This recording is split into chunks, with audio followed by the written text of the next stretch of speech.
So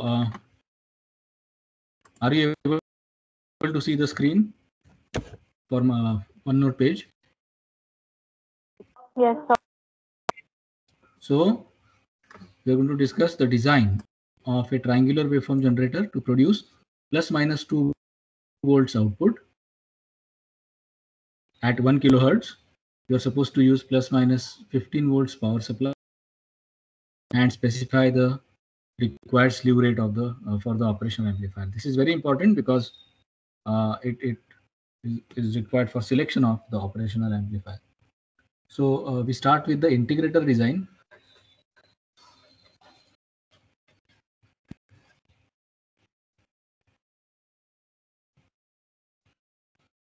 Obviously, we know that for selecting this current I1, so we will first set the value of this current because we want to select the value of R1.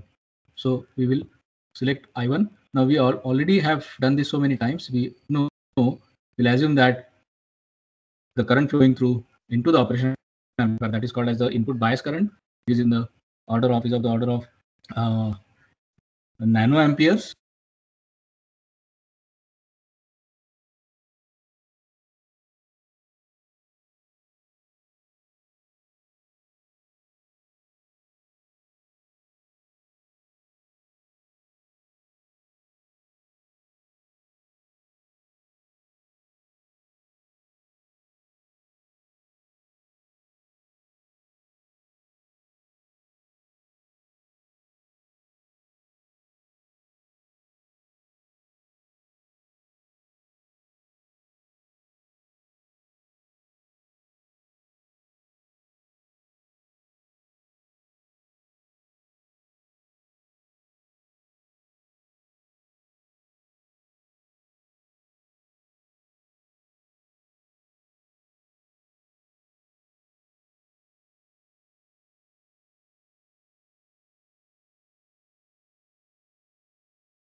Sorry, there was a call drop. So is the screen visible to all of you? Yes, sir.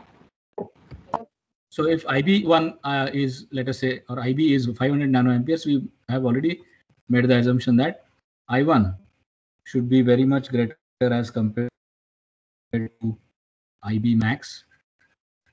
And so here, what we do is we select or make I1 equal to say 100 microamperes, which is far more greater than 500 nanoamperes. All right. Now selecting R1 becomes easier because R1 can be calculated as VO SAT divided by I1. Okay.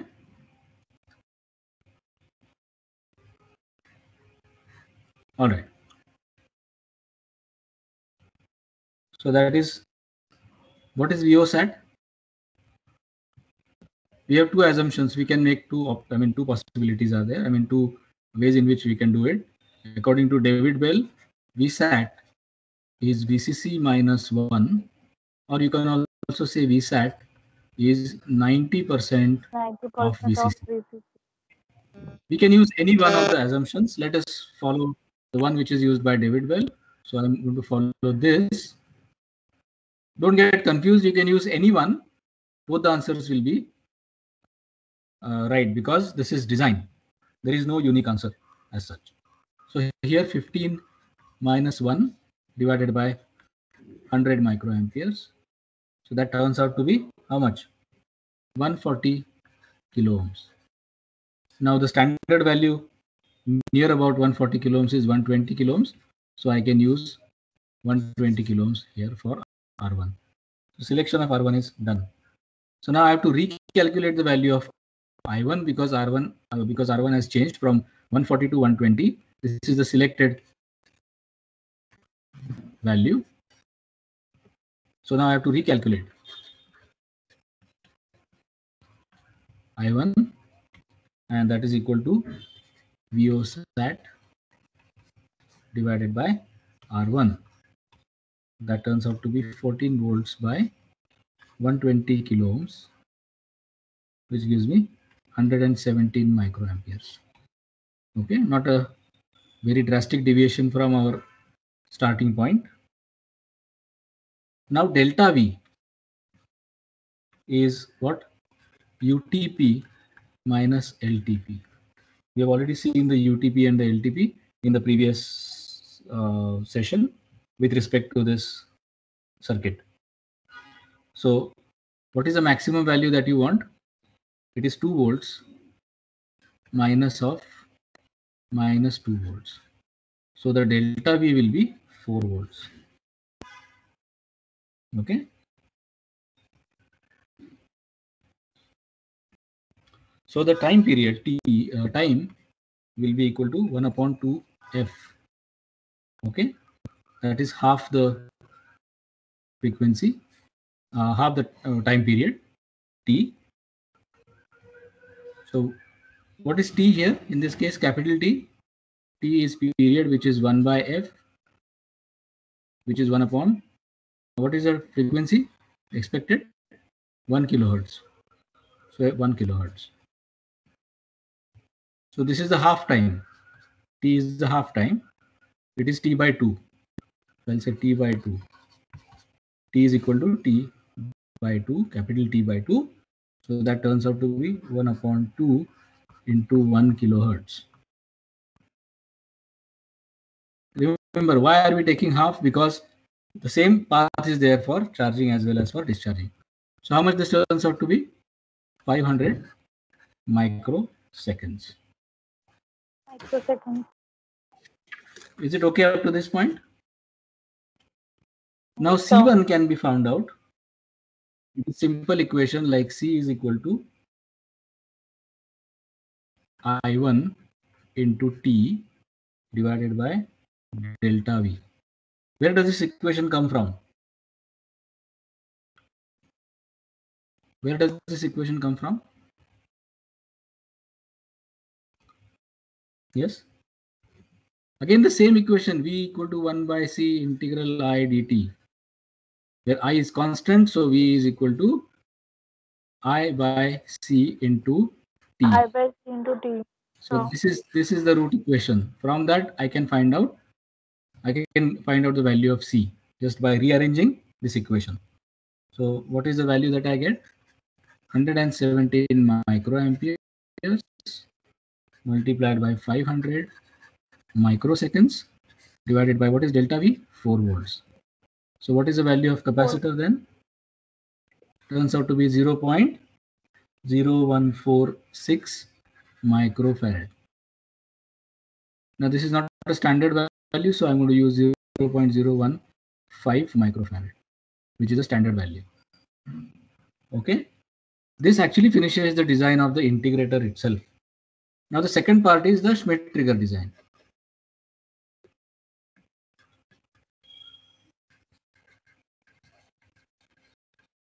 We have already done this kind of thing.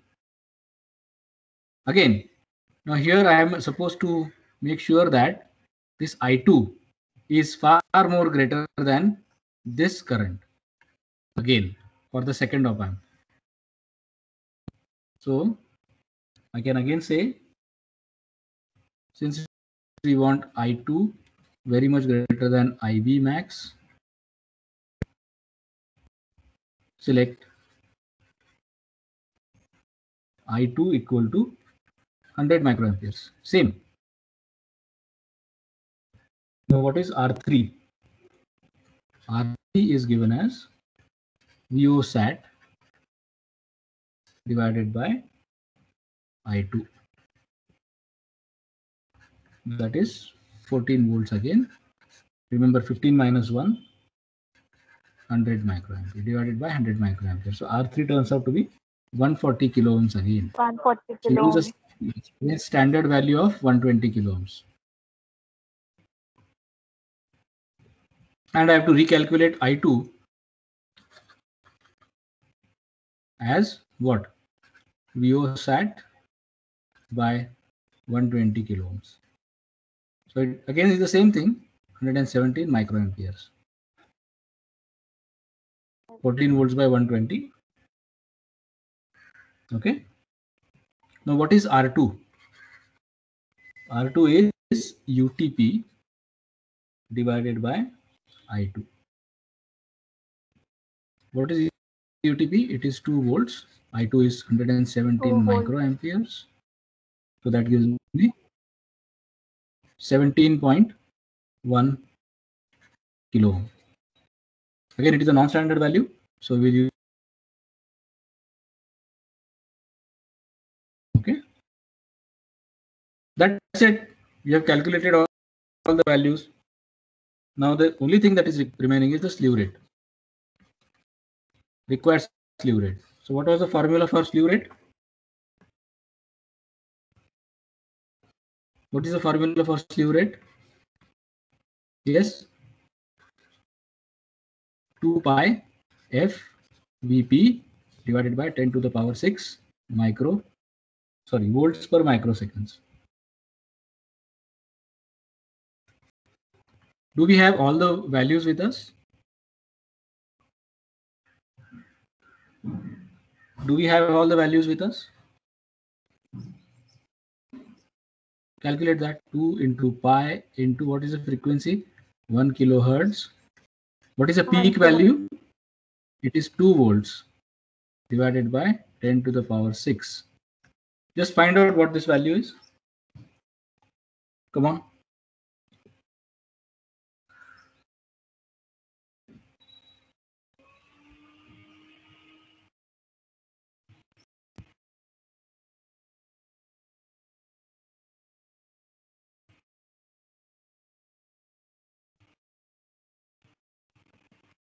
Do it, please.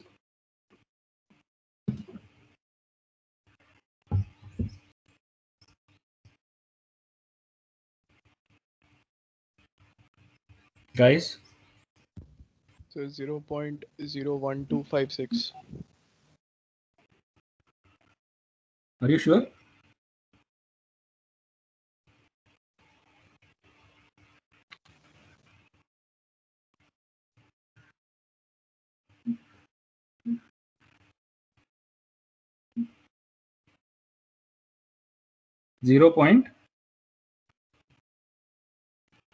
Sir, 0.01256. 0.1256 Volt per microsecond. 0.01256 volts per microsecond. So this is what I get, and I must make sure that the op-amp that I select is having slew rate greater than this value. Okay.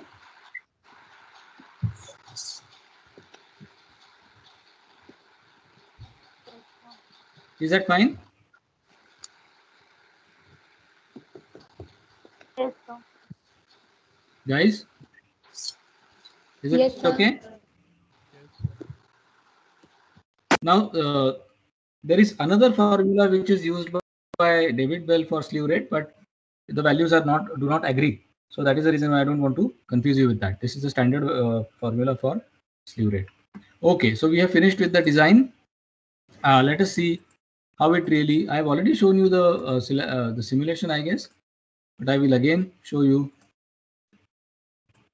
with the calculated values what we get.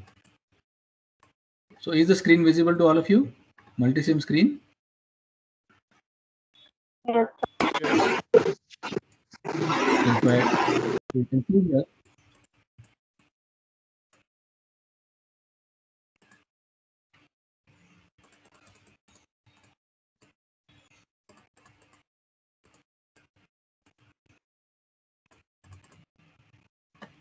So what I get is a triangular waveform. Okay. That is at VO1. At VO2, I get a square waveform. Okay. Yes, sir.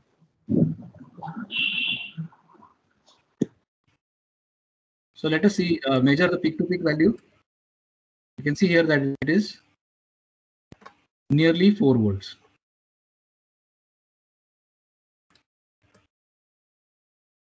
Actually, it is 4.46 volts. Maybe because of the incorrect placement of the cursor. That's fine. And what about the frequency? So frequency, you can see that the period is 1.084 milliseconds, which translates to 1 kilohertz. Okay? 1 kilohertz. Okay. Yes, sir. So that is all as far as the triangular waveform generator is concerned. Now there can be a modification to this triangular waveform, and let us see how it can be achieved. If I want to modify it so that it gives me some sort of a sawtooth waveform. Okay.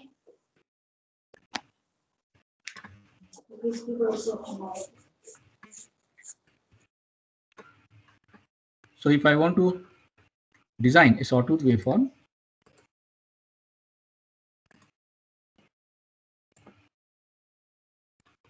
let me share the screen once again. Yeah. So is the OneNote page visible to all of you now? The only modification that I would do is something like this.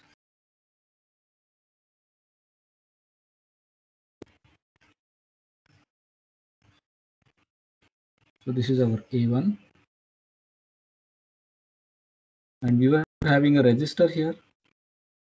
So again, what I will do is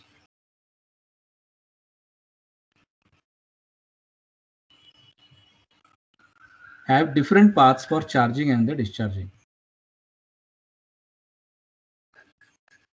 Now it should not be new to you. We have already done this for the previous square wave generator. Okay. So I can directly have this like so. So this is RA, this is RB, and here I can, so I can complete the figure like this.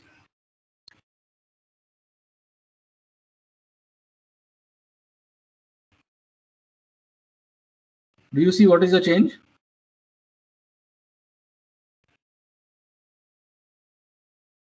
Guys, what is the change?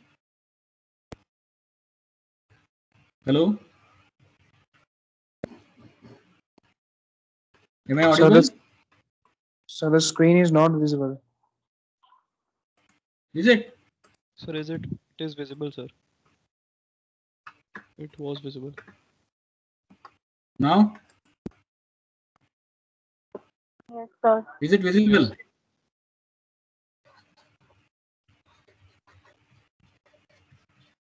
Now I can have separate paths for charging and discharging of this capacitor C1. And this actually leads to what we can say as the sawtooth waveform. So again, what I can do is I can either use this diode connected with in series with RA, diode D2, so I can have different charging and the discharging paths. This translates to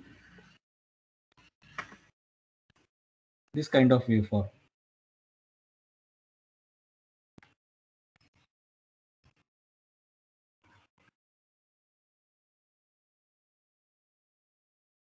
Let me again draw the waveform for you. This is the ground line.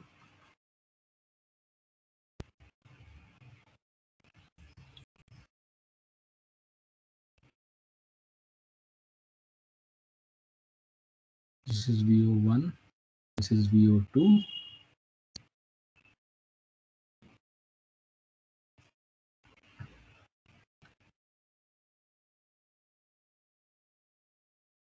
So it actually translates to this kind of waveform.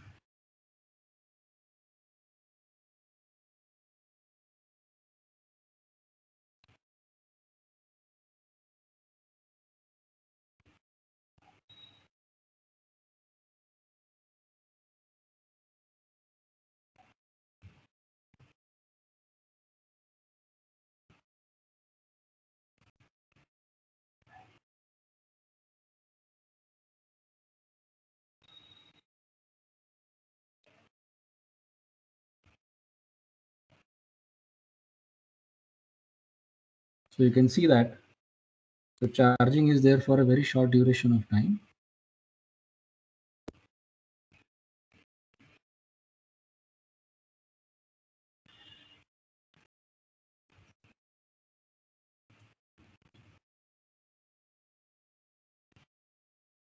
So again, input is constant, and you already know what happens here. You've already seen that. So here it will start discharging like this, and then charging towards VCC like this. Again, discharge like this.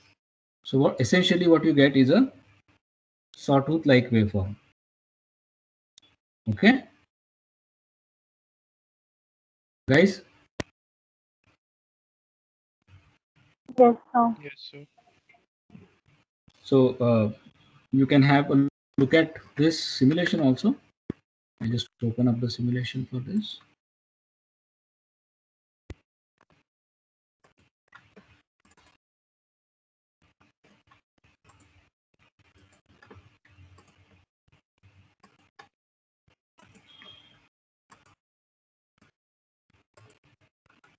Is the multi-sim screen visible to all of you?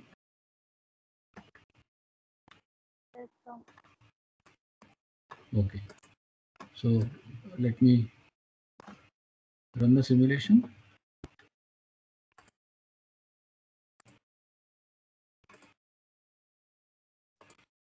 So do you see the change? Yes, sir. It is not symmetric now. So let us make it more asymmetric.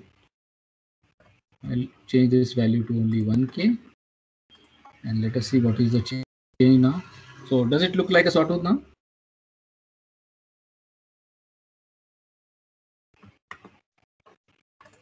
Guys?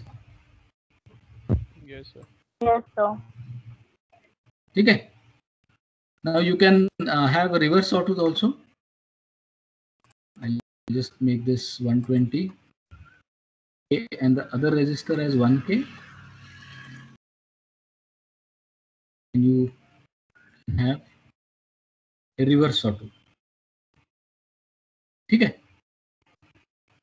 So this is how you Yes, can sir. first design a triangular waveform and convert it into a sawtooth waveform generator. Okay. Yes, sir. Yes, sir. All right. So fine. So we have finished with the sawtooth waveform generator also. The last part that is remaining for this unit is the study of IC 8038, which is a generic function generator IC. So let me share the data sheet itself.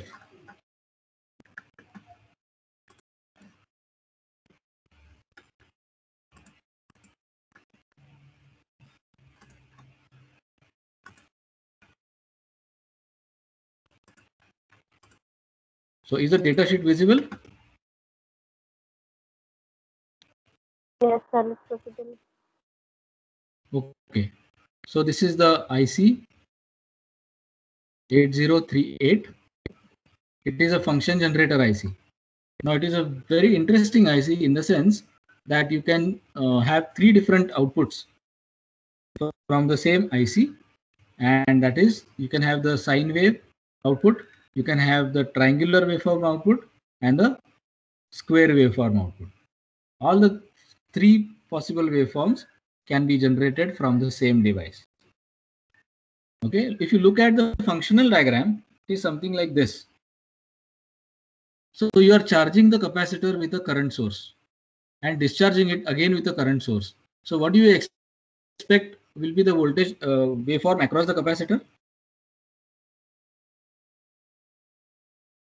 Guys, if you are charging the capacitor with a constant current and again discharging it with a constant current, what type of waveform do you expect across the capacitor? We have been doing that for the last 2 lectures now. Yes. Square wave. Sorry.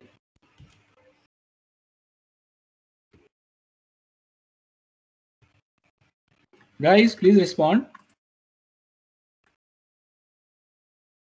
Hello.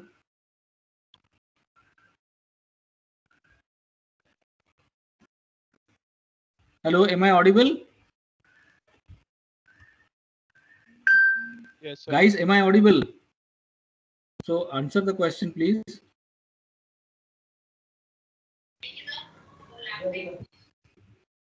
Yes, somebody said that. It is going to be a triangular Square waveform. wave. Simple.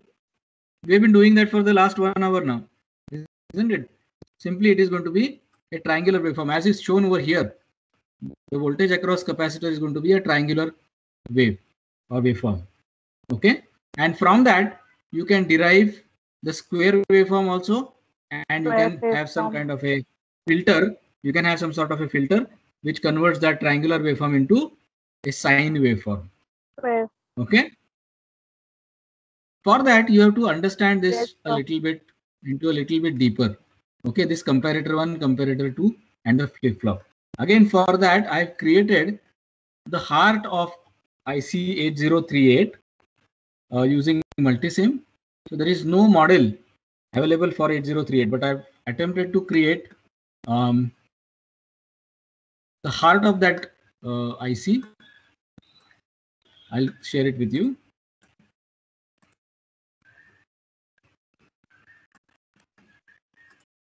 So once you understand this, okay, are you able to see the multisim screen?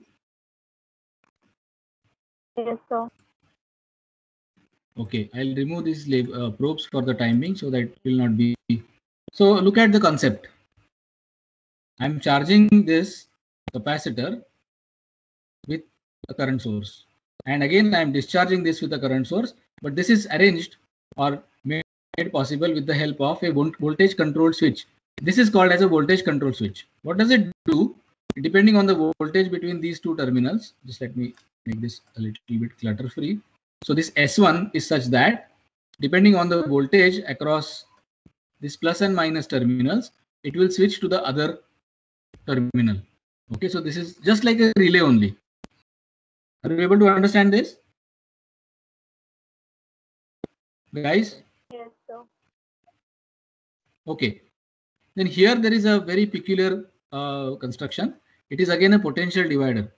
So if I use all the same voltages over here, all the same resistors over here, the voltages over here are going to be, here it is going to be 10 volts, here it is going to be 5 volts because the supply is 15. So the supply is going to be divided as 2/3 VCC and 1/3 VCC because of this triple voltage divider. Now look carefully. This is a comparator. We've already done seen what is a comparator. So the inverting terminal of the comparator is connected to the 2/3 VCC, whereas the non-inverting terminal is connected to the voltage across the capacitor. Similarly, the lower comparator, its non-inverting terminal is connected to 1/3 VCC, and inverting terminal is connected to the voltage across capacitor. Now see what is supposed to happen, and then this output drives a flip-flop. What is the nature of a flip-flop? Basically, it is an SR flip-flop. So set and reset. So once we set this, Q is going to be high, Q bar is going to be low. Yes, sir. If we reset this, Low. Q is going to be low and Q bar is going to be high. Low and Q. Hi. So you should understand the basic concept of, you should remember the SR flip-flop carefully. Yes, sir. So what is going to happen? Okay, this is, remember, this is 2/3 VCC. Okay, the inverting terminal is 2/3 VCC. Yes, sir. Now once I start charging this capacitor from 0 onwards, once I start charging the capacitor from 0 onwards, the voltage across the capacitor will ramp up. There will be a positive ramp because I'm charging it with this current direction. Yes, sir. So it will go up. But before that, see, the inverting terminal is negative, is more in magnitude as compared to the non-inverting voltage. And so output of the comparator will be low. Okay. Are you able to understand this? Yes, sir. Whereas the output of comparator, this second comparator, U2 in this case, is going to be high. And that is going to set the flip-flop. Set means this one is going to be, this Q is going to be equal to high. So it is connected to 1 during this phase. Okay? Now, as soon as Yes, the sir. voltage across capacitor ramps up and crosses the threshold of 2/3 of VCC. Okay, what is going to happen to this guy?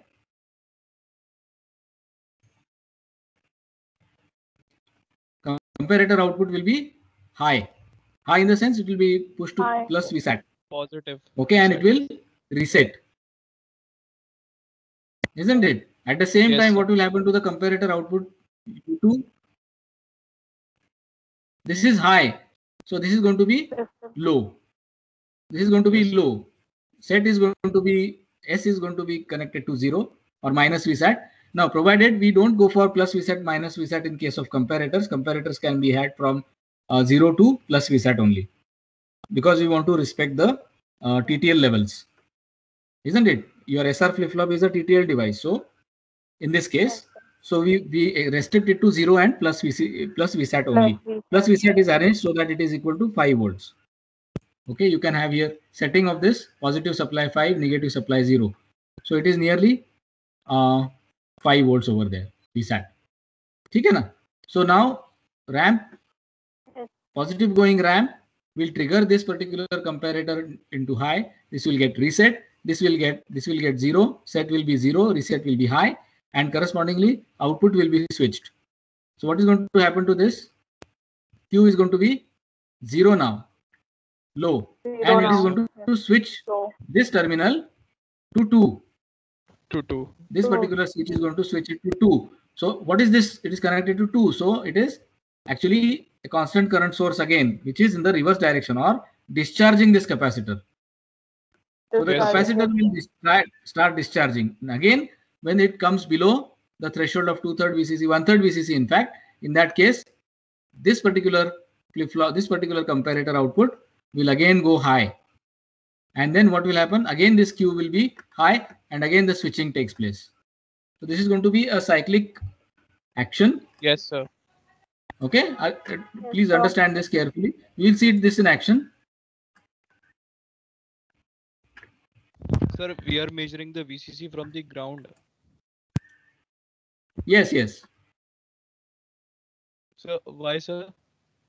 So the Why? 1/3 VCC and 2/3 VCC, sir. Yes. So this is ground, no? This terminal is ground. Sir, we are measuring it at the lower part is 2/3 VCC and the upper part is 1/3 VCC. You can see, you can actually measure this, no? Let us see.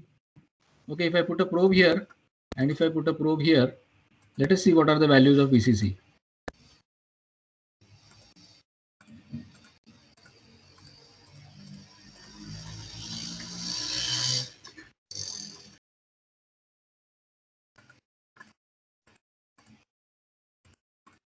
Because of the construction,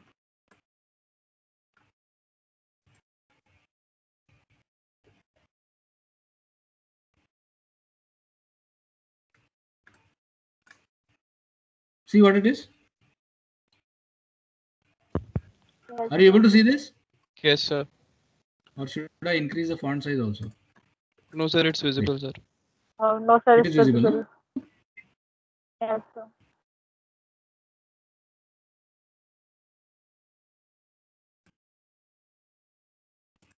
Okay, let me see if I can increase the font size also.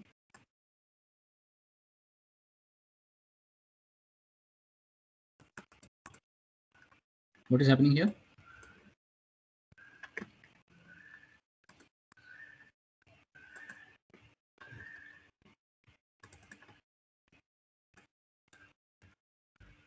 It requires some time to settle down. You see here 5 volts and here it is 10 volts. 10 Yes, volts. So that is 10 1/3 volts. VCC and this is 2/3 VCC. And Got it now? 2/3. Yes, sir. Now Yes, this sir. is going to be a very important thing for you. Okay, one very important thing that we get a square, we get a triangular waveform. All right. This is the Yes, basic. sir.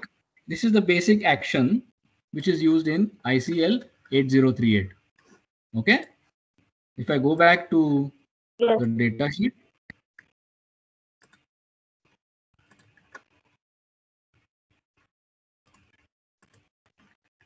Is it visible? Is the data sheet Yes, sir, it's visible? So you can see the functional diagram. It is exactly the same. In fact, what I've done is I've tried to recreate the model for ICL 8038 using multisim. That's all. So interesting things about this is that look over here that the low frequency drift with temperature, that is a change in the frequency, is very, very low. That is 250 parts per million per degree Celsius. The distortion is also about 1% in sine wave.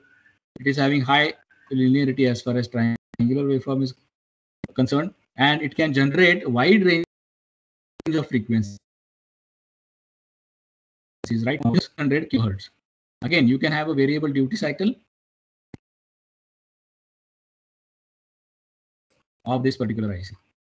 Okay. Of course, you can look at the maximum ratings also. Yes, sir. This is very, very important, that the supply voltage should not be crossed above 36 volts. Okay. That is one very important. Another important thing is that the output sink current, the load that you're going to connect to this IC, provide up to 25 milliamperes only. So maybe you require an amplifier, a power amplifier, to drive a loudspeaker if you ever want to have directly connection to the loud. So this is a very interesting device, but I don't have a model, simulation model in multisim, but we have a simulation model in Proteus. Show you how we get the output there. Just hold on for some time.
Okay, guys, am I audible now?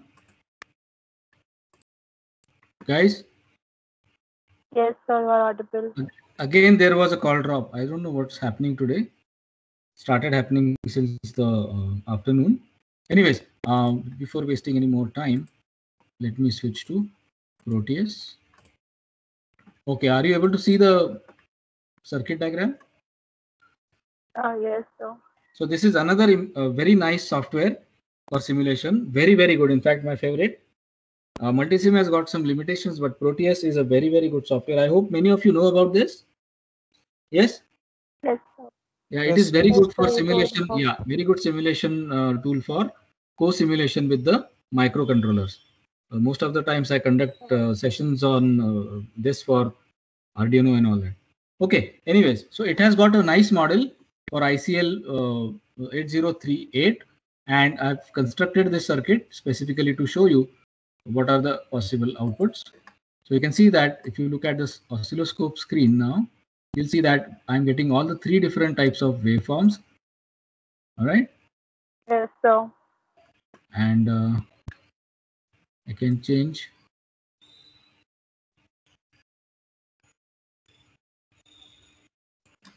Okay, let me.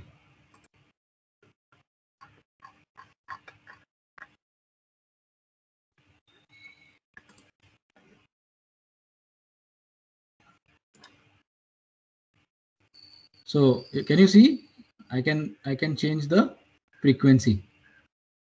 You see that? Yes, sir. Yes, sir. So this is a great IC to start with, you making your own function generator. All right.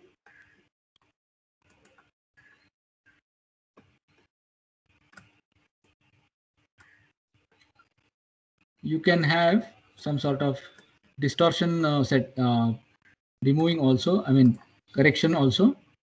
I think it is possible with this. Yes. You see that there was a distortion in the sine wave. Watch the blue line, the blue trace. Watch it properly, carefully. Yes, sir. So earlier we had some sort of a distortion there.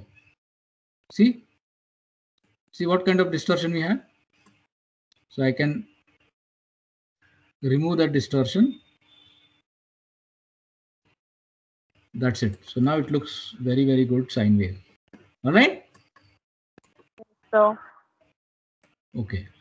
So that is all as far as the ICL 8038 is concerned. Since it is mentioned only in your syllabus, the study of ICL 8038, it will be a part of your assignment also. Okay. So, okay. Any doubts, any questions so far? Because now we have completed unit number 4 in totality. Tomorrow onwards, we'll start with unit number 5.